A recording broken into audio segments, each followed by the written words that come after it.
Oh, exciting. What's going on? Welcome to the Life and Transitions Experts podcast, working with the Do REI Deals channel at Life and Transitions Experts podcast and channel. We're here helping families and helping people really with the property and the stuff when it comes to big transitions in life. When there's either there's a death and there's a probate that has to go through, or someone's transitioning into a home, or there's some type of stress that's taking place and people are looking for solutions for their property and for their stuff.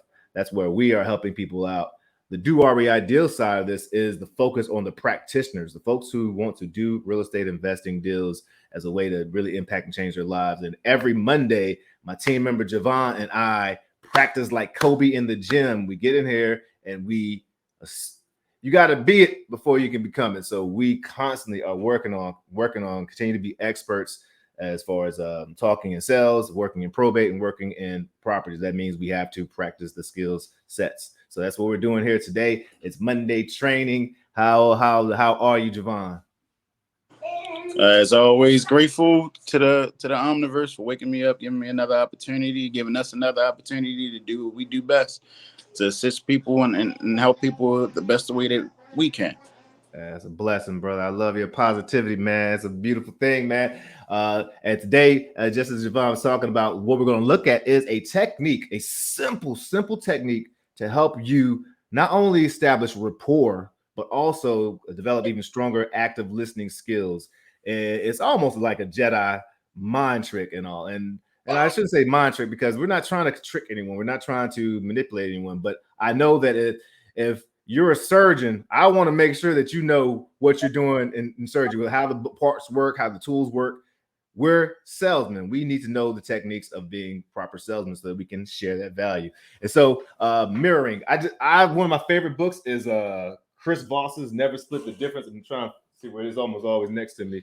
But Chris Voss, amazing person out there. If you have not heard of him, check him out. He is one of the top, was a former FBI negotiator. And his book, Never Split the Difference, was basically challenging the old sales techniques that said, hey, we got to compromise, win-win. Let's see if we can win-win. And it was like when you are negotiating for someone's life, it can't be a win-win. There's not a split the difference. Like I get half of these bodies and you get half, the other half. No, we need to make sure this solution is feasible and works. And quite often in a win-win situation, he was arguing that really no one necessarily wins. And we translated or related back to property and helping people transition. We're not trying to convince anyone to sell, but when someone has an issue and they need services, we need to be able to share and convey to them that we're the ones that might be a possible solution for them. And so one technique that Chris Voss speaks about a lot is mirroring. It's called mirroring.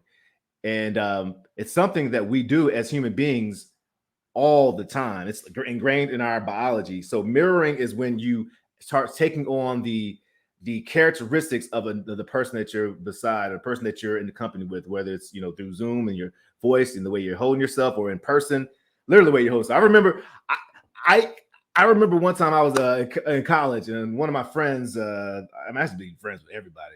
Surprise, surprise. And so there's one gentleman, he had like a hurt or kind of gimp right leg, and he would walk a little, he had a little limp. And so we're walking from Davis Hall back to the undergrad library where everyone sat outside and watched everyone all day. And I'm walking with him, and as I say peace to him and take off, some of my friends are sitting next to me like, Courtney, what are you doing? What's up? I'm like, what are you talking about? Like, bro, you were walking. Like, were you mocking him? Was y'all joking with each other or something? Apparently, that whole walk up had started walking like him, not even knowing it. I knew we were having a good conversation. We were into it, but I didn't even know I started mirroring him. And it's something we do in our biology because we want to, especially when you're young, we're not younger, but we're starting off in the world. Same usually equates to safe. If we're the same, we're safe. And that's why, you're trying to establish sameness to feel like you're safe. It actually can have some ill effects too. We talk about biases, racism, sexism, all that stuff. It quite often comes from a core of fear because, this person's, I'm assuming, different from me. But that's good. We can go down that road if we want. But same is safe. So Javon, when we're talking to sellers, one way you can establish this is when you're talking to a seller, repeat the last 2 to 3 words that a person says. That's it. Just repeat the last 2 or 3 words the person says. The way you say it is going to show whether it's a question you're asking or whether it's affirmation. But instead of always doing, nonverbal uh-huhs, which are very important because we want people to know we're talking to them, you can use, instead of uh-huhs, you can use the last 3 words that the person says. They will feel like they have been so heard. It also, not only does it make people feel like they've been so heard, which is a part of that confirmation, validating, and rapport, but it also requires that you are really actually listening, that you're actually thinking about what the person's saying, how they're saying it, what's the words behind what they're saying, because you're repeating, and it's a great active listening skill. There's a cool, not strategy, but study that he points to in the book, where a study, they had groups of restaurant servers, 2 groups, right? Group 1 will respond to the customer's order with great words like great, awesome, no problem. Group 2, they were told to respond by repeating back the order to the customer, or repeating back the last 4 words to the customer. The average tip of the waiters who mirrored in group 2 was 70% more than those who used positive reinforcement. So this is even better, stronger, if you base it off of that study and other studies and anecdotal, than just using your own words, but using someone else's words. So we're gonna try real quick, Devon. I'm just gonna actually. Oh, your kids are there? Oh yeah, they sitting here having a baby party. That's baby party. Yeah, they got their little doll babies, and they be putting them in the little doll house and baby party. I just call it a baby party. It's called a baby party. Yeah. Yes. So how's that going, man? So how things going with like raising the homeschooling kids and all? Honestly, so it can get hectic.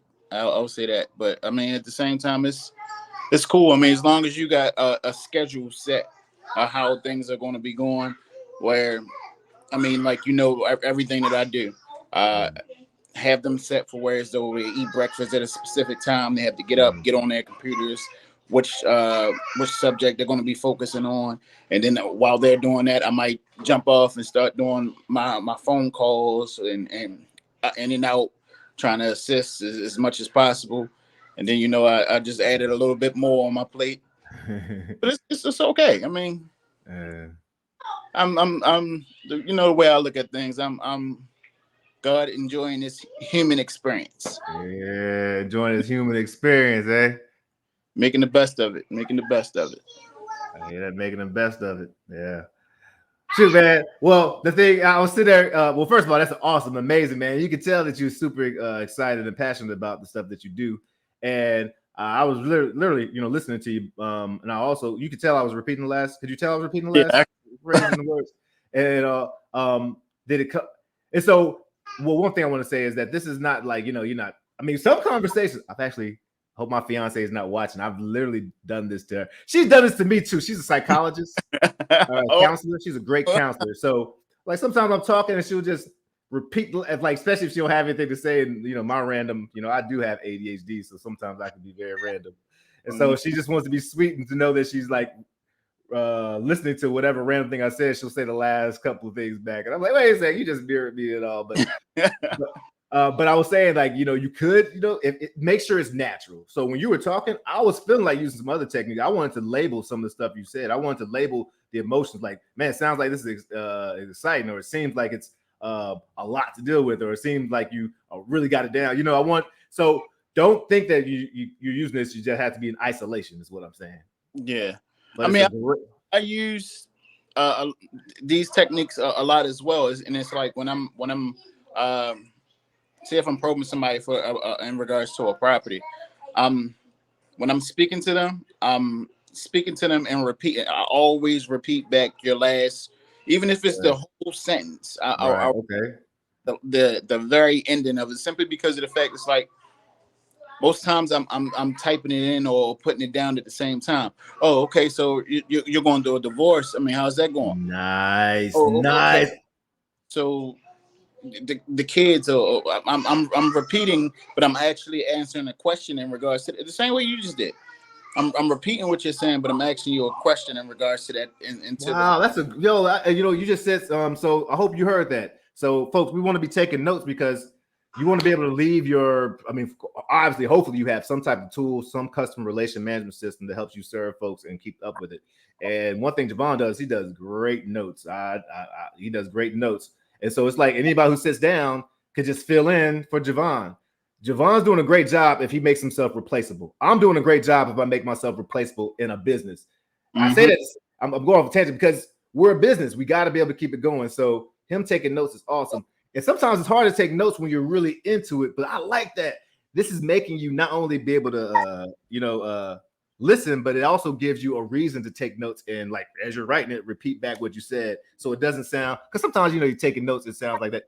Click, click. You don't want to sound like you're interrogating anymore. Exactly, and I mean, brother. I because sometimes I can actually, backtrack when I'm calling somebody again. I'm no longer calling you in regards to what I called you for the first time. Hey, how's the family? How's everything going? Listen to that. Yeah, and people they love that. I mean, simply because it's, hey, this person listened to me. This person felt my energy. This person felt my pain, or whatever the case may be, and they care. So I'm always starting off with, hey, how's the wife doing? She's still in the hospital? Oh, my goodness. You see that? So you following up, folks? Because I know you're out there following up. If you're listening to this channel, you know that, hey, follow-up is key. And so follow-up doesn't always have to be, hey, just following up. Matter of fact, you don't even want to say that. I used to say that a lot. And it's I learned. I'm glad. Learning. Say follow-up. Hey, but Javon's like, he got those notes. Yo, what's going on with the happy birthday? What's up? We send notes to people who, been in hospital, just come across some challenging stuff, and just be a human and stay connected to them. So, man, I love it, man. I love this work. I love where we're going. I love where we've been. And it's just cool working with you. And I hope this helps you out there if you're in a position to help people. This is across any table, whether you're working with distressed property owners, whether you're talking to your child or something like that. Just building rapport and connecting and listening that's what it's all about. We communicate. We in this world. No man's an island. We communicate with each other, whether it's hand signals, facial expressions. Sometimes you can communicate with somebody without even saying a word. Yeah, absolutely. Good. Yeah, we got a good morning good morning, Terminal Lance. What's up? Hey, no prayer. He said he appreciate you too. And folks, so I hope folks enjoy this. For a long time, I don't know if folks or if you come this because the probate space, if you realize that a lot of my work and our jam is in real estate, and probate's our opportunity, to have a niche where we can serve, we can help, and apply the laws of go give the laws of compensation. The more I give, the more I receive. So the more I say it all to say the Do REI Deals channel has already been established, and it's a way to help people who also want to help in real estate. So I hope you enjoyed it. There's more coming, and we've been doing it. We just didn't have an official channel, is basically what I'm saying and all. But other than that, my friend, we're about to get off here and keep seeing how we can help folks out. You got anything else you want to share or say anything? I mean, not really. I mean, just hopefully everybody who's watching, I'm hopefully that your day is full of love and peace. Absolutely. I sit there and say, I hope you have a good day. There's nothing better than a peaceful day. Have a peaceful day. Brothers and sisters, peaceful day. Let your light shine. Peace. That's a good one, bro. I like that.